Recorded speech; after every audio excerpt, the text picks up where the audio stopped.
Morning students,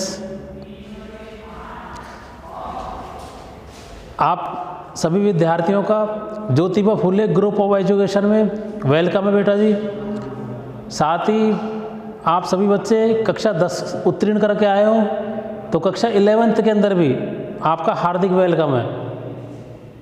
बेटा जी, आप लोगों ने कक्षा 11 के अंदर अपने विषयों का चयन कर लिया होगा, तो मैं आप लोगों को राजनीति विज्ञान नामक विषय पढ़ाऊंगा।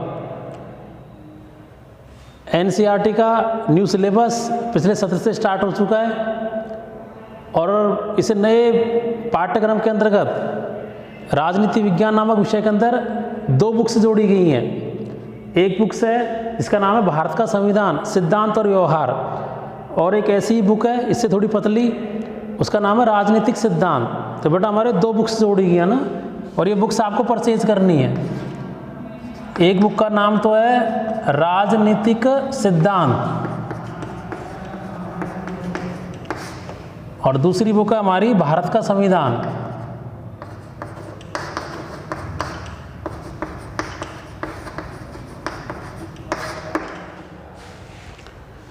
देखो बेटा जी, ये जो पहली बुक है राजनीतिक सिद्धांत,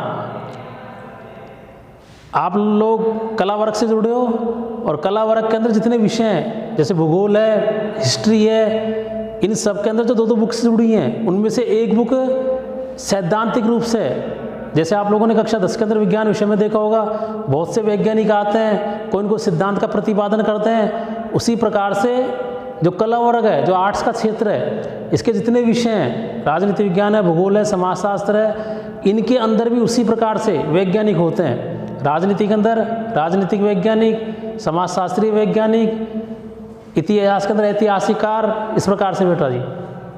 तो जो आपकी पहली बुक है ये हल्की सी आपसे थोड़ी ज़्यादा मेहनत मांगती है क्योंकि थोड़ी थ्योरेटिकल इसमें सिद्धांत ही सिद्धांत आते हैं। और जो दूसरी बुक है भारत का संविधान, इसके अंदर हमको संविधान के बारे में ही पढ़ना है। तो दूसरी बुक हमारे भारत से संबंधित है, छोटी कक्षाओं में हमने इसके बारे में पढ़ा भी है। तो ये किताब आपके लिए बहुत इजी है, अगर घर पे भी आप सेल्फ स्टडी करोगे तो आप लोग इसको समझ सकते हो।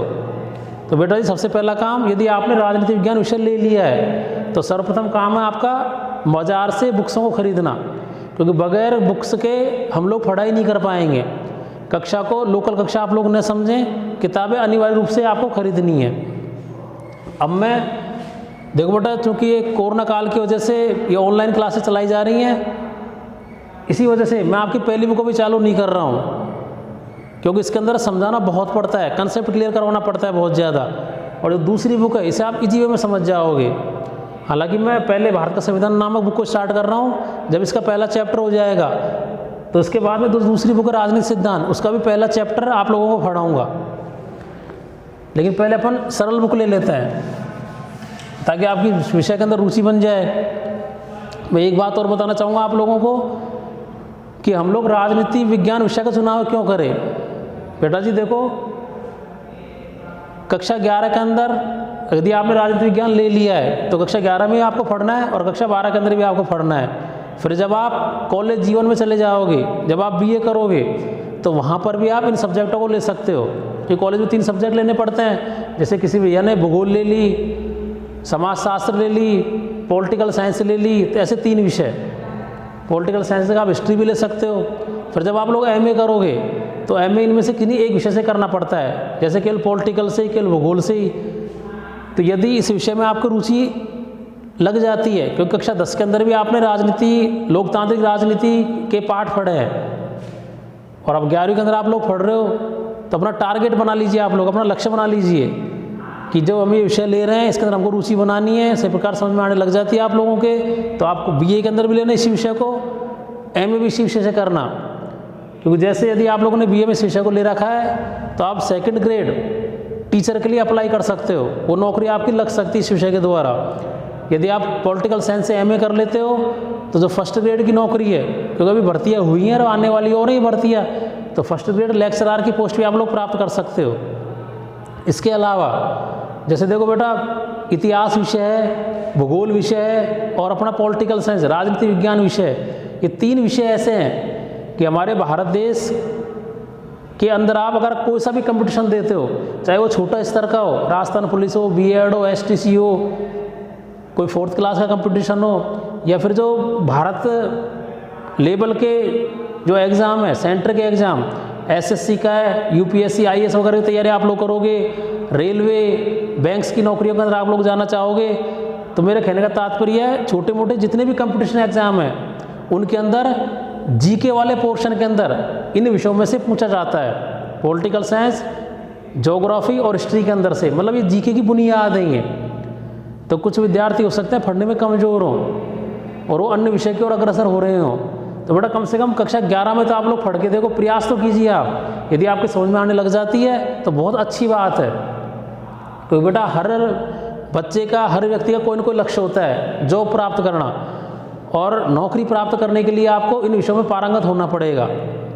यदि आप पारंगत भी नहीं हो पाते हो, क्योंकि सब्जेक्ट में अगर पारंगत हो जाते हो आप लेक्चरर वगैरह की पोस्ट प्राप्त कर सकते हो, IAS RS बन सकते हो। तो मान लो जो विद्यार्थी मीडियम स्टूडेंट्स हैं, जिनकी बुद्धि लब्धता कम है, जिनके पास समय का अभाव परिस्थितिवश, तो अगर वो भी इन विषयों को ले लेते हैं, कक्षा में बैठते हैं, जब स्कूल चालू हो जाएगा अपना, पूरे साल भर इन बुकों का अध्ययन करते हैं, तो कुछ ना कुछ तो समझ में आपके आएगा। क्योंकि आने वाले समय में जब कॉलेज लाइफ आप समाप्त कर दोगे, या जिनकी उम्र 18 वर्ष कॉलेज जीवन में जाते ही स्टार्ट हो जाएगी, वो कंपटीशन एग्जाम देना स्टार्ट कर देंगे, तब जब आप कोचिंग करने के लिए जाओगे तो कोचिंग के अंदर भी जो आपको पढ़ाया जाएगा वो पाठ्य सामग्री, वो टॉपिक्स वही रहेंगे जो आप कक्षा 11-12 के अंदर अथवा 9-10 के आप लोग पढ़ चुके हो। इसलिए विषय बहुत ही महत्वपूर्ण है, विषय आप लीजिए और अपने लक्ष्य को आप लोग प्राप्त कीजिए। ठीक है बेटा जी। इसके अलावा हमारा जो विषय है यह एक व्यवहारिक विषय माना जाता है। व्यवहारिक विषय कैसे? क्योंकि आदमी का लक्ष्य एक तो नौकरी प्राप्त करना, या अपना जो भी उन्होंने लक्ष्य बना रखा है वो लक्ष्य प्राप्त करना है। दूसरा, जिस समाज के अंदर हम रह रहे हैं, क्योंकि बगैर समाज के मनुष्य रह ही नहीं सकता है, तो इस समाज के अंदर एक अच्छा सम्मानजनक पोजीशन प्राप्त करने के लिए भी हमें विषयों के चयन का ध्यान रखना होता है। अब जैसे हमारा विषय राजनीति विज्ञान, हम लोग जानते हैं कि राजनीति विज्ञान को पढ़ने के बाद में, या फिर जो विद्यार्थी विषयों को लेता है, इनमें से अधिकतर लोग नेतृत्वकर्ता भी बन जाते हैं। जैसे हमारे जितने भी MP MLA हैं, मुख्यमंत्री, प्रधानमंत्री, राष्ट्रपति वगैरह, जो भी बड़े बड़े राजनीतिक पदों पर बैठे हुए लोग हैं, इनमें से अधिकतर के पास आपको ये वाला विषय मिलेगा। अर्थात इस विषय को पढ़ने से आप पूरी सरकार की कार्यप्रणाली, देश के ऊपर शासन कैसे चलाया जाता है, उन सारी बातों से आप अवगत हो जाते हो, और ये बातें आपको अपने समाज के अंदर, अपने परिवार को चलाने के लिए भी सक्षमता प्रदान करती है।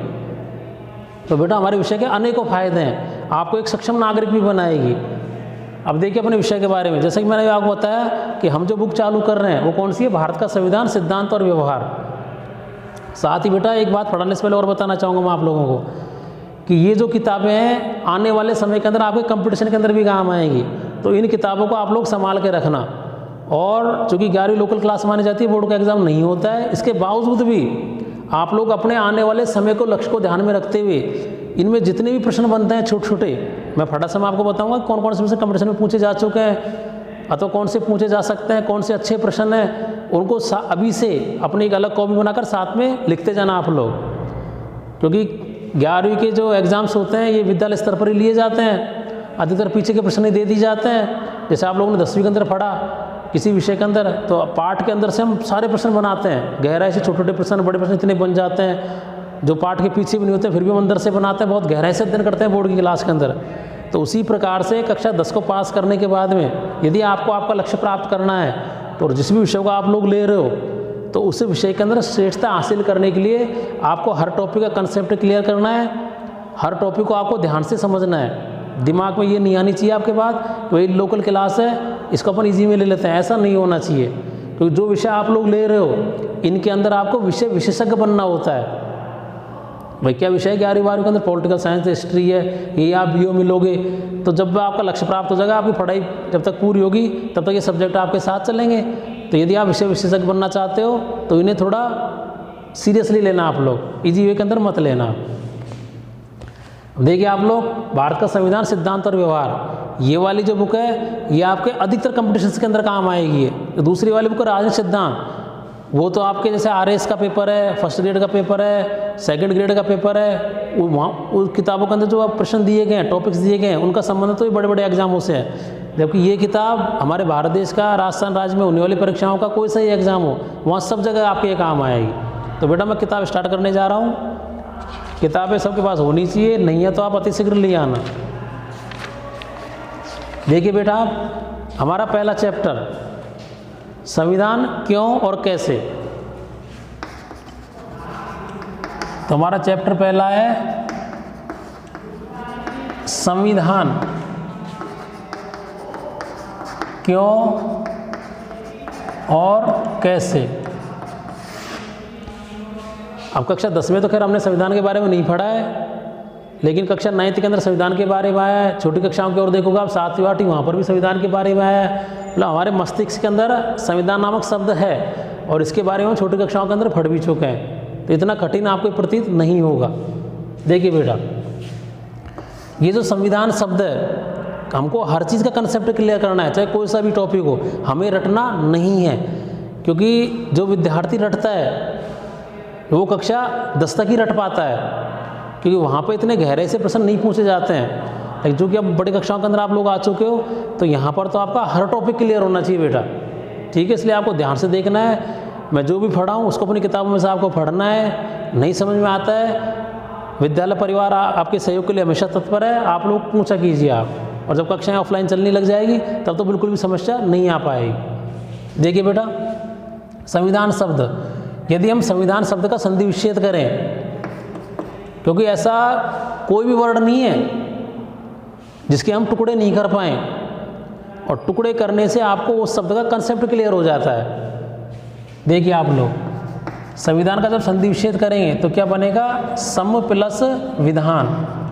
विधान का मतलब क्या हो गया, नियम या सिद्धांत, जो विधि शब्द से मिलकर बना हुआ है। और सम है, सम का मतलब अच्छा, अर्थात इसे हम एक शब्द में क्या कहेंगे, संविधान क्या है, अच्छे नियमों का संग्रह है। ठीक है ना बेटा, मैंने सामान्य जानकारी दी आप लोगों को कि भाई संविधान होता क्या है। संविधान क्या है, अच्छे नियमों का संग्रह है। दूसरी बात, तो संविधान नामक जो शब्द है, यह एक लैटिन भाषा के शब्द, और लैटिन भाषा का शब्द कौन सा है, कॉन्स्टिट्यूशंस।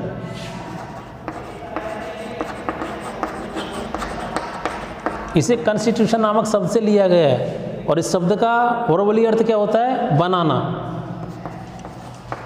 अर्थात नियम बनाना, सिद्धांत बनाना। ठीक है बेटा। अब देखिए आप लोग इस शब्द को समझने का प्रयास करना। आप लोग जैसे हम लोग हमारे घरों में रहते हैं, विद्यालय में आते हैं, या किसी भी संस्था के अंदर जब आप बड़े हो जाओगे, नौकरी करने के लिए जाओगे, वहाँ पर जाते हो, या हम लोग समाज में रहते हैं, हम लोग सब हिल मिलकर कैसे रह पाते हैं। जैसे अगर हम घर की बात करें तो हमारे घर के अंदर भी कुछ नियम से बने हुए हैं कि हम विद्यालय जा रहे हैं, इस समय पर विद्यालय छुट्टी कितने बजे होगी घर वालों को पता है, उसके बाद में हमें सीधा घर पहुंचना है, कब खाना खाना है हमें, कब हमें उठना है, कब हमें पढ़ाई करनी है, कब कहाँ जाना है, कब वापस आ जाना है, किस प्रकार से बात करना है घर के अंदर, किस प्रकार के कपड़े पहनने हैं, किस प्रकार से रहना है। तो ये एक प्रकार के नियम हैं। जब भी आप इन नियमों का उल्लंघन करोगे, हमारे घर के बड़े सदस्य हमें टोकते हैं कि बेटा ऐसा नहीं, इस प्रकार से करना है। तो एक प्रकार से इनडायरेक्टली रूप से हमारे घर के अंदर भी नियम संचालित हैं, जो हमारे बड़े बुजुर्गों के द्वारा बनाए गए हैं, और उन्हीं के द्वारा वो चीज़ संचालित हो रही है। और इसी का परिणाम क्या है कि हम घर के अंदर सुख शांतिपूर्वक रह रहे हैं। उसी प्रकार से अगर हम समाज की बात करें तो समाज के अंदर विभिन्न धर्मों के लोग हैं, विभिन्न जातियों के लोग हैं, और हम देखते हैं कैसे वो हिल मिलकर एक साथ रह पाते हैं। अर्थात समाज भी नियमों के द्वारा संचालित है। आपके विद्यालय की बात कीजिए आप लोग, विद्यालय के अंदर भी नियम है, और नियमों की वजह से ही विद्यालय सही प्रकार से चल पाता है, एक अनुशासित रूप से। निश्चित समय पर आना है, लेट हो जाओगे विलंब की अलग से पंक्ति बना दी जाती है, कोई न कोई शारीरिक दंड भी दिया जाता है। कितने बजे खेल घंटी होगी उस समय निश्चित रूप से आपको खाना भी खाना पड़ेगा यदि आप लाए हो तो। कितने बजे आपकी छुट्टी होगी, कम कक्षा रूम में किस प्रकार से आपको बैठना है, कड़े वगैरह नहीं पहनने, जो विद्यालय लोगों ने अपने अपने नियम बना रखे हैं, जीन्स की पैंट वगैरह नहीं पहननी है। ऐसा अनुशासन में ढालने के लिए नियम बनाए जाते हैं। मोबाइल फ़ोन्स वगैरह लेके नहीं आने। कहने का तात्पर्य आप आपकी मनमर्जी नहीं कर सकते हो, अर्थात विद्यालय भी नियमों के द्वारा संचालित है। तो इन उदाहरणों से आपको क्या कंसेप्ट क्लियर करना है कि मनुष्य जहाँ भी जाएगा, मनुष्य जहाँ भी रहेगा, वहाँ पर आपको नियम अवश्य मिलेंगे। ताकि मनुष्य अपना विकास कर सके, अन्य मनुष्यों के साथ में सही व्यवहार कर सके, एक साथ सभी लोग समन्वयपूर्वक मेलजोल सहयोगात्मक रूप से रह सके। तो नियम सब जगह पर होते हैं, लेकिन हम उनको नॉर्मली नियम ही कहते हैं। लेकिन ये वाला जो शब्द संविधान, इसका प्रयोग हम केवल देशों के संदर्भ में ही करते हैं, अर्थात यह एक सम्मानजनक शब्द है ये, और इस सम्मानजनक शब्द का प्रयोग हम केवल देशों के लिए करते हैं। जैसे घर के अंदर नियम चाहिए, विद्यालय के अंदर नियम चाहिए, किसी समाज के अंदर नियम चाहिए, उसी प्रकार से पूरे देश को सही प्रकार से संचालित करने के लिए, सही प्रकार से चलाने के लिए भी नियमों की आवश्यकता पड़ती है। क्योंकि एक देश के अंदर विभिन्न राज्य होते हैं, उन राज्यों के अंदर बहुत सारे जिले होते हैं, जिलों के अंदर भी गांव होते हैं, अर्थात अलग अलग प्रकार शासन सरकार शासन करती है। कक्षा 10 में देखा है आप लोगों ने, एक हमारे केंद्रीय सरकार संसद दिल्ली के अंदर बैठी हुई है, वो पूरे देश के ऊपर शासन करती है। हमारे राज्य की राज्य सरकार अलग है, जिसमें मुख्यमंत्री होता है, वो राज्य के ऊपर शासन करती है। जिला स्तर पर जो तीसरी सरकार है, नगर पालिकाएँ, पंचायत समितियाँ, जिला परिषद, गाँव में ग्राम पंचायतें, यहाँ पर ही प्रतिनिधि बैठते हैं, सरपंच बैठता है गांव के अंदर, ग्राम पंचायत के अंदर, वो कई गांव का शासन कर रहा है। पंचायत समिति के अंदर प्रधान है, शहरों के अंदर नगर पालिका बनी हुई है, जिला स्तर पर जिला परिषद है, जिला प्रमुख है। ऐसा आपने छोटी कक्षाओं में पढ़ा है, विभिन्न पत्र पत्रिकाओं में भी आप लोग पढ़ते हो। अर्थात देशों को चलाने के लिए भी नियम चाहिए। ठीक है बेटा, अब इस बात से मेरे को एक बात और याद आई है, आप लोग ध्यान से सुनना। यदि आप राजनीति विज्ञान नामक विषय का चुनाव कर रहे हो, इस विषय को आप ले चुके हो, तो इसकी एक शर्त है, अगर आप इस विषय को अंदर अच्छे प्रकार से श्रेष्ठता हासिल करना चाहते हो, तो आपको दो बातों का ध्यान रखना है। एक तो आपके घर पर जो नियमित रूप से अखबार आता है, चाहे कोई से न्यूज़पेपर हो, राजस्थान पत्रिका हो, दैनिक भास्कर हो, दैनिक नवज्योति या अन्य कोई हो, तो उसका आपको नियमित रूप से अध्ययन करना है। क्योंकि इन अखबारों के अंदर राजनीति से संबंधित विभिन्न खबरें आती हैं, अब वो चाहे विश्व स्तर की हो कि अमेरिका के समय राष्ट्रपति कौन है, अमेरिका कौन से देश के साथ में संधि कर रहा है, कौन से हथियारों का निर्माण कर रहा है, WTO के बारे में आता रहता है, विभिन्न देश चीन कोरिया में क्या चल रहा है वहाँ के बारे में आता है। तो इन सारी खबरों को आपको पढ़ना है। या फिर हमारे भारत देश की कोई खबर हो कि हमारे देश का वर्तमान प्रधान नरेंद्र मोदी इस समय क्या कर रहा है, कौन सी नया कानून बनाने को जा रहा है, किन देशों के साथ में कौन संधियाँ कर रहा है, या हमारे राजस्थान राज्य की खबरें हो, वर्तमान मुख्यमंत्री अशोक गहलोत ने अभी कौन सी नई योजना चलाई है, जैसे कल अभी 21 जून गया है तो 18+ वालों को कोरोना टीका लगाया जा रहा है, किसके माध्यम से लगाया जाएगा, ये कैसे संचालित होगा। तो इन खबरों को आपको ध्यान से पढ़ना है, क्योंकि सारे टॉपिक से आपके विषय से संबंध रखते हैं। इनको पढ़ने से आपका कंसेप्ट क्लियर होगा कि मुख्यमंत्री कार्य कैसे करता है, प्रधानमंत्री कार्य कैसे करता है, इनका काम क्या है, इनको पावर कहाँ से मिली हुई है। क्योंकि बेटा एक तो हमारी बुक्सों को पढ़े और एक व्यवहारिक रूप से, प्रैक्टिकली रूप से हम देखें, टीवी के अंदर, अखबारों के अंदर हम पढ़ें, टीवी में समाचार आते हैं तो समय निकालकर समाचार सुनने की आप लोग आदत डालिए। इससे क्या फ़ायदा होगा, एक तो आपके राजनीति विषय के अंदर रुचि उत्पन्न हो जाएगी, साथ ही आपके सब्जेक्ट के कंसेप्ट भी क्लियर होने लग जाएंगे। कक्षा 10 के अंदर भी जब आपको SS वाले अध्यापक ने बताया होगा, जब पढ़ाया होगा कि पॉलिटिकल साइंस के अंदर अच्छे अंक वही प्राप्त कर सकता है, क्योंकि वहाँ भी लोकतांत्रिक राजनीति वाले पाठ आए थे आपके, राज्य सरकार, केंद्र सरकार, सर्वोच्च न्यायालय वाले। तो उन पाठों के अंदर वही विद्यार्थी अधिक से अधिक अंक प्राप्त करता है जिन विद्यार्थी प्रैक्टिकली रूप से समाचार देखते हैं, टीवी में अखबार पढ़ते हैं, या देश दुनिया का ध्यान रखते हैं कि क्या हो रहा है, क्या नहीं हो रहा है, सरकारें क्या कर रही हैं, क्या नहीं कर रही हैं। ठीक है बेटा, और विषयों के अंदर भी हालांकि ऐसा मैटर आता है, अखबार न्यूज़पेपर पढ़ने से अच्छी बात है, लेकिन अगर ये विषय ले रहे हो तो आपको पढ़ना पड़ेगा। क्योंकि जब मैं आपको कक्षा में पढ़ाऊँगा या इस समय भी जब आपको पढ़ाऊँगा तो बहुत सारे ऐसे उदाहरण होते हैं जो आपके अखबारों में आते रहते हैं, और वो उदाहरण देने से आपका कंसेप्ट क्लियर हो जाता है। और यदि आप अखबार पढ़ ही नहीं रहे हो, समाचार देख ही नहीं रहे हो, तो आप इधर उधर देखोगे, पता नहीं क्या बता रहे हैं सर। इसलिए आप लोग अनिवार्य रूप से इसको अपने दैनिक जीवन का हिस्सा बना लीजिए कि अखबार में डेली पढ़ना ही है और टीवी पर समाचार भी देखना है। देखिए बेटा, आप संविधान के बारे में, तो संविधान का अर्थ क्या होगा। संविधान वह पवित्र दस्तावेज होता है, दस्तावेज को अंग्रेजी में रिकॉर्ड बोलते हैं, अर्थात रिकॉर्ड है, विभिन्न नियमों का संग्रह, विभिन्न सिद्धांतों का संग्रह। और पवित्र क्यों कहा गया है, क्योंकि ये नियम किसी एक देश को चला रहे हैं। तो पूरा देश बहुत बड़ा होता है, देश के प्रति लोगों की राष्ट्रभक्ति होती है, राष्ट्रवाद होता है लोगों के अंदर, तो इसे पवित्र ही कहा जाएगा। और मैंने बताया आपको कि संविधान शब्द का प्रयोग केवल देशों के संदर्भ में किया जाता है, हमारे समाज में, घर परिवार में, स्कूल के संदर्भ में नहीं कर सकते, वहाँ पर तो केवल हम लोग नियम ही बोलते हैं। तो संविधान वह पवित्र दस्तावेज होता है जिसके माध्यम से किसी देश की शासन व्यवस्था चलाई जाती है।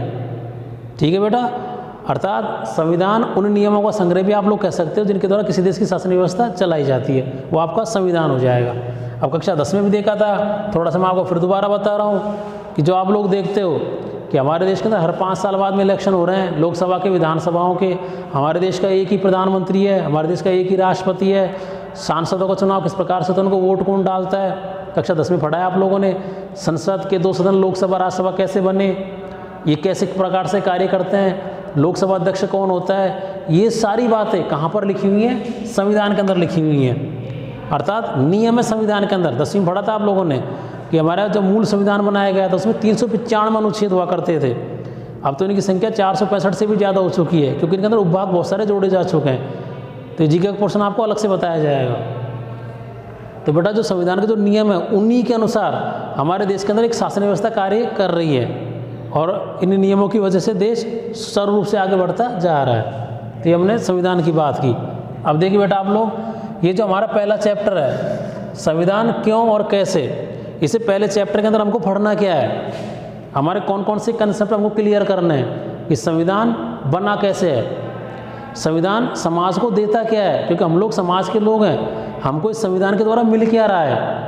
इसके अलावा समाज के अंदर जो शक्ति का बंटवारा किया गया है वो किस प्रकार से किया गया है। शक्ति से मतलब गांव की शक्ति सरपंच के पास में, एक राज्य की शक्ति मुख्यमंत्री के पास में, देश की शक्ति प्रधानमंत्री के पास में। तो जो शक्ति का बंटवारा वो किस प्रकार से हुआ है ये भी हमको इस पाठ के अंदर पढ़ने को मिलेगा। ठीक है बेटा। अब देखिए हमारे पाठ का पहला टॉपिक,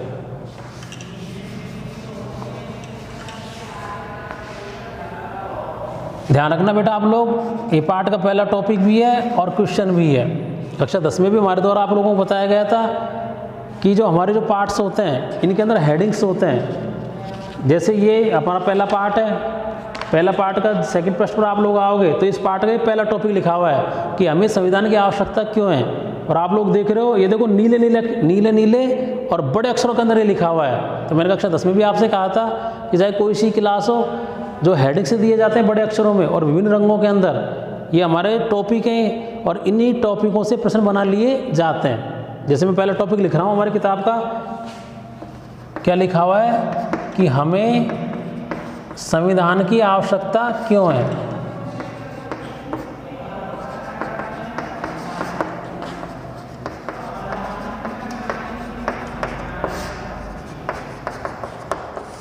ये हमारा पहला टॉपिक लिखा हुआ है नीले अक्षरों में, बड़े अक्षरों में, कि हमें संविधान की क्यों आवश्यकता है। तो बड़ा देखिए आप लोग, प्रश्न बन चुका है, टॉपिक भी और प्रश्न भी बन चुका है, एक बड़ा प्रश्न कि हमें संविधान की आवश्यकता क्यों है।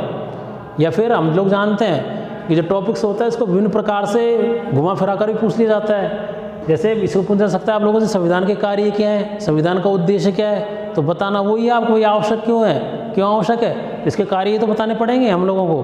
वही संविधान की ये कार्य है और उन कार्य से स्पष्ट हो जाएगा कि ये हमारे लिए आवश्यक है।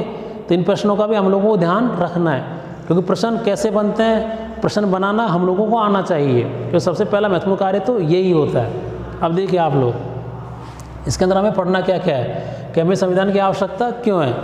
किताब के अंदर बहुत ही अच्छे प्रकार से दे रखा है, नीले नीले पॉइंटों में इसके उपभाग के रूप में 5 पॉइंट्स हैं और इन 5 पॉइंटों को हमको याद रखना है और एक बड़ा हमारा प्रश्न ये बन जाएगा।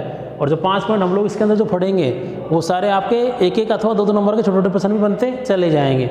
तो हमें संविधान की आवश्यकता क्यों है अथवा संविधान के क्या कार्य हैं, तो इसका पहला टॉपिक कौन सा है, देखिए आप लोग कि संविधान क्या करता है, तालमेल बढ़ाता है। संविधान तालमेल बढ़ाता है, ये इसका पहला टॉपिक लिखा हुआ है। हालांकि हम हमारी भाषा के अंदर भी जब इस टॉपिक को पूरे को पढ़ेंगे तो एक अलग प्रकार से भी मुख्य बिंदु के रूप में इसको हम बना सकते हैं, क्योंकि हमें याद रहना चाहिए एग्जाम की कॉपी के अंदर हमें ही लिखना है। तो आप लैंग्वेज चेंज करके भी एक ऐसा शब्द, एक ऐसे वाक्य के रूप में अपने टॉपिक को बना सकते हैं जिससे आपको सब कुछ याद आ जाए एग्जाम के दौरान और आपके समझ में भी आए। अभी तो हम किताब के अनुसार चल रहे हैं, फिर हम हमारे हिसाब से बनाएंगे बेटा। तो हम पढ़ रहे हैं हमें संविधान की आवश्यकता क्यों है, तो संविधान के कार्य है। और पहला बिंदु कौन सा है कि संविधान क्या करता है, तालमेल बढ़ाता है। समझने का प्रयास करना आप लोग। हम लोग भारत देश के निवासी हैं। भारत देश एक धर्मनिरपेक्ष देश है। भारत देश में विभिन्न धर्मों के लोग रहते हैं। विभिन्न भाषा बोलने वाले लोग रहते हैं, विभिन्न लोगों की विभिन्न संस्कृतियाँ हैं, रहन सहन अलग है, खान पान लोगों का अलग है। इसके अलावा कुछ लोग बहुत ज़्यादा अमीर हैं, अधिकांश लोग गरीब हैं। तो इस प्रकार से विभिन्नताओं वाला देश है हमारा।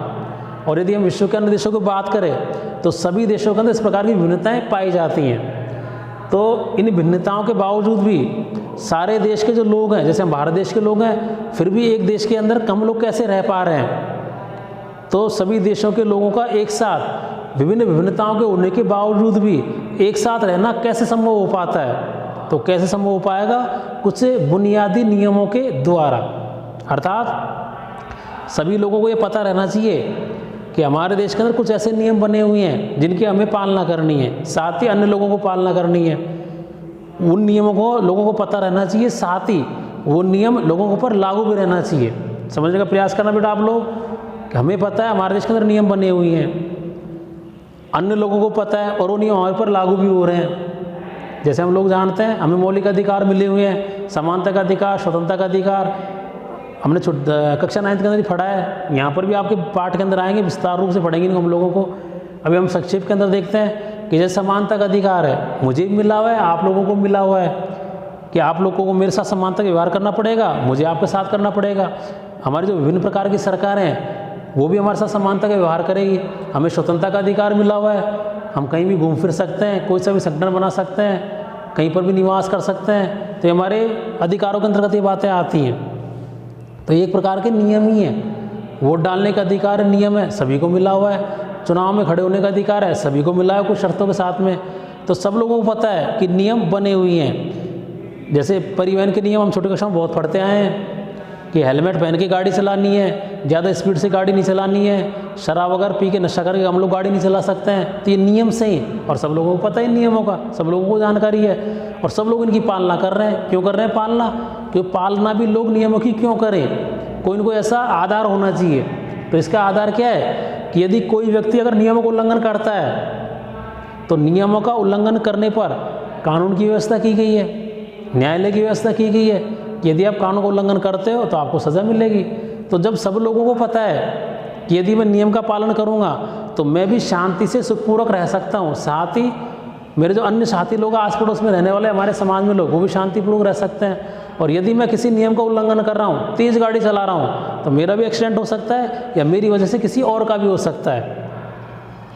और यदि मैं एक्सीडेंट किसी का कर देता हूँ, मेरा खुद का होगा तो मुझे नुकसान उठाना पड़ेगा, मेरी वजह से किसी और का हो जाएगा तो वो थाने में रिपोर्ट दर्ज कराएगा, पुलिस पकड़ लेगी, मुझको सज़ा मिलेगी। तो लोगों को पता है, एक देश के नागरिकों को पता है कि नियमों का यदि उल्लंघन आप लोग करते हो तो आपको कानून के द्वारा सज़ा दी जा सकती है।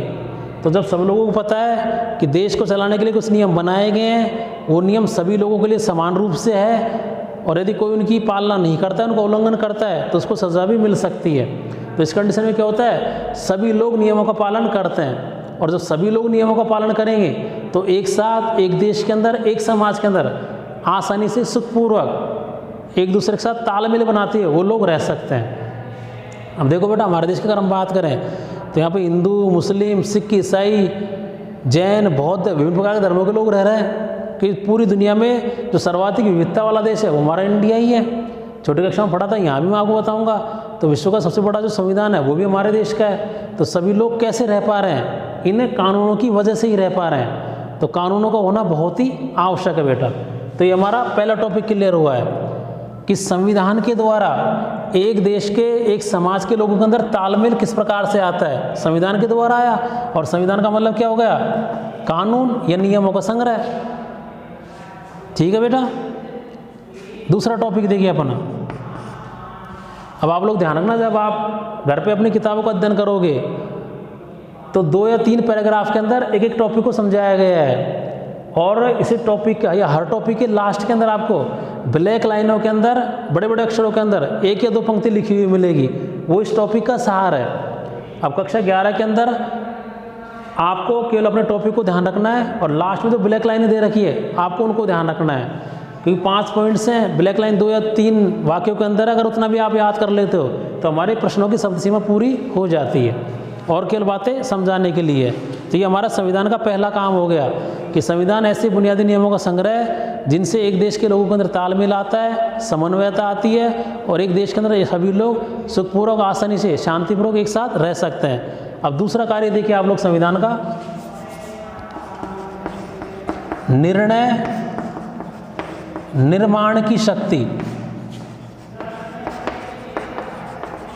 हम जितने भी कार्य पढ़ रहे हैं ये संविधान के कार्य हैं। यह प्रश्न देखिए हमारा कि हमें संविधान की आवश्यकता क्यों है, हमें संविधान की आवश्यकता क्यों है, और संविधान का मतलब क्या है, नियम कानून। हमें नियम कानूनों की आवश्यकता क्यों है ना बेटा। प्रश्न का कंसेप्ट हमेशा क्लियर किया करो, अर्थात पहले प्रश्न को समझना जरूरी है, नहीं तो आप लोग रटोगे।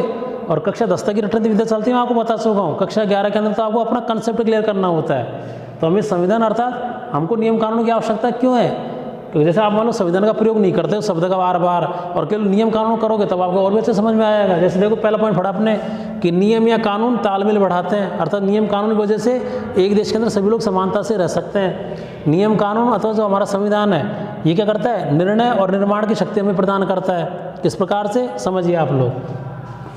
निर्णय और निर्माण दो शब्द हैं ये।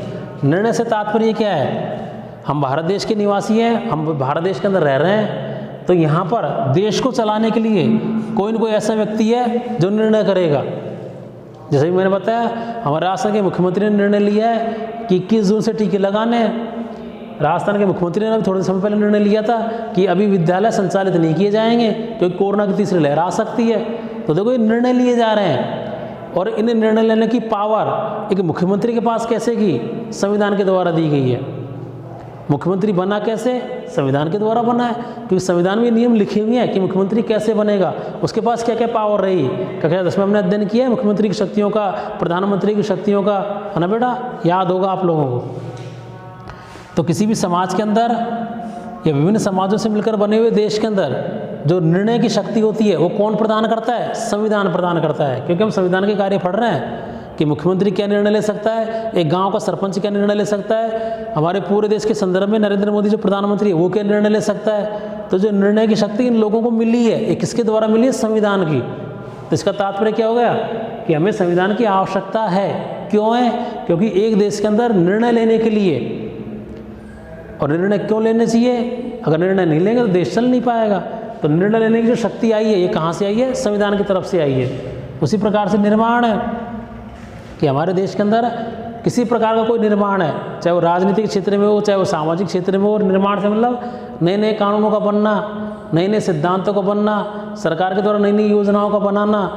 तो अभी मैंने कहा ना सरकार के द्वारा, तो ये योजनाएं कौन बनाएगा, ये नियम कानून कौन बनाएगा, हमें पता है सरकार बनाती है, छोटी कक्षा में हमने बहुत पढ़ा है। लेकिन सरकार को ये चीज़ें बनाने की पावर शक्ति कहाँ से आई है, संविधान के द्वारा आई है। अर्थात नियम ऐसे कानून बनाए गए हैं पहले आज़ादी के बाद में, उन्हीं के द्वारा ये शक्ति हम लोगों को मिली है। अर्थात हमें संविधान की आवश्यकता है अथवा ये संविधान का कार्य है। तो ये हमारा संविधान का दूसरा कार्य हो गया। संविधान यह स्पष्ट करता है कि निर्णय लेने की शक्ति किसके पास में रहेगी, निर्माण करने की शक्ति किस प्रकार से किसके पास में रहेगी, अथवा सरकारें कैसे बनेंगी। बेटा यहाँ पे बहुत संक्षेप में दे रखा है, फिर आगे जो हमारे पार्ट आएंगे वहाँ पे हम इन चीज़ों को पढ़ेंगे कि सरकार कैसे बनती है। और कक्षा 10 के ज्ञान को आप लोग भूलना मत। लोकसभा का अध्यक्ष का चुनाव कैसे होता है, लोकसभा के सदस्यों का चुनाव कैसे होता है। तो सरकार का मतलब क्या हो गया, हमने पढ़ा छोटी कक्षाओं में। केंद्र सरकार, हमारी दिल्ली वाली सरकार है संसद, संसद के 2 सदन होते हैं, लोकसभा और राज्यसभा। लोकसभा, राज्यसभा और राष्ट्रपति से मिलकर क्या बनती है, संसद। और संसद ही क्या है, हमारी केंद्र सरकार है। तो एक प्रकार की सरकार होगी। अगर हम राज्यों में बात करें तो राज्यों के अंदर मुख्यमंत्री होता है, विधानसभा सदस्य जिनको हम एमएलए बोलते हैं, इनका चुनाव किस प्रकार से किया जाता है, एक प्रकार राज्य की सरकार होती है। तो सरकार बन कैसे रही है, संविधान के अंदर जो लिखित नियम है उनके द्वारा बन रही है। तो सरकार बनेगी कैसे, ये किसने स्पष्ट किया है, संविधान ने स्पष्ट किया है। तो ये आपके संविधान का दूसरा कार्य हो गया, निर्णय और निर्माण की शक्ति। अब संविधान के आप तीसरे कार्य पर आइए आप। और जितना भी पढ़ाया जा रहा है घर पे आप लोगों को पढ़ना जरूर है बेटा ना। और मैंने बता दिया टॉपिक के लास्ट में गहरी लाइनें दे रखी हैं आपके, और उनका ध्यान रखना, उन्हीं को याद करना आप लोग। अब तीसरे पॉइंट पर आइए आप लोग। संविधान का तीसरा कार्य है या संविधान की हमें आवश्यकता क्यों है, समाज की आकांक्षा। देखिए बेटा, जो समाज बनता है हम लोगों से मिलकर ही बनता है। ठीक है बेटा, हमारा भारत देश है, विभिन्न प्रकार के समाजों से मिलकर बना हुआ है। ठीक है बेटा, आज के लिए इतना ही। कल यहाँ से हम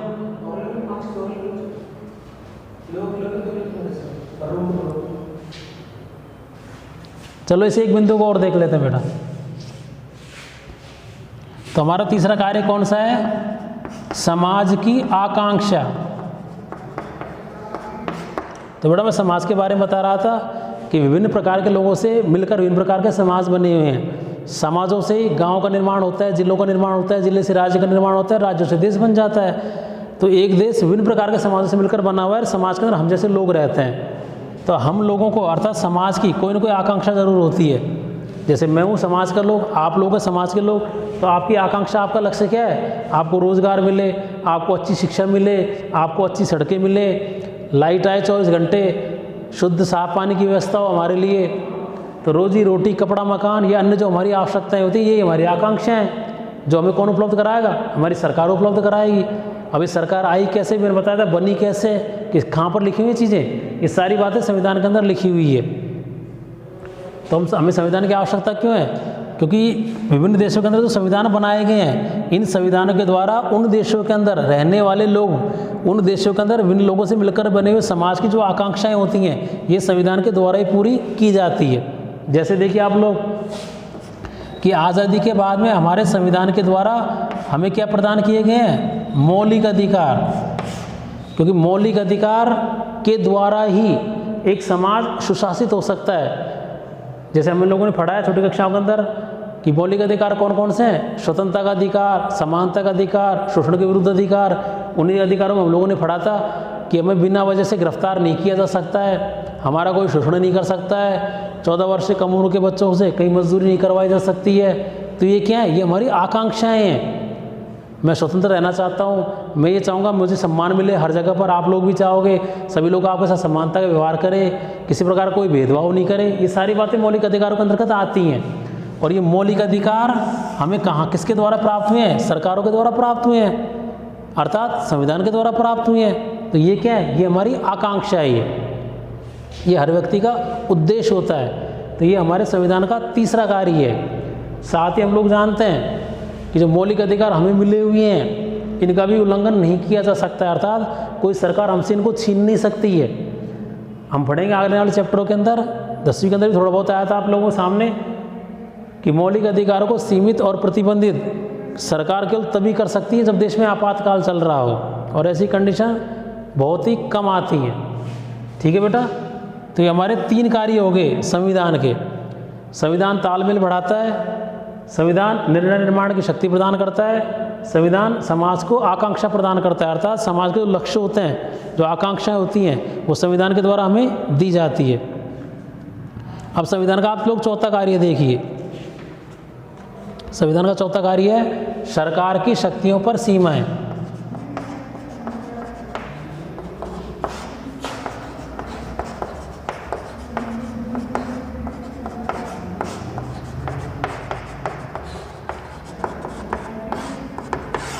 सीमाओं का तात्पर्य क्या होता है? कमी से। ठीक है बेटा, सीमाओं का मतलब कमियां।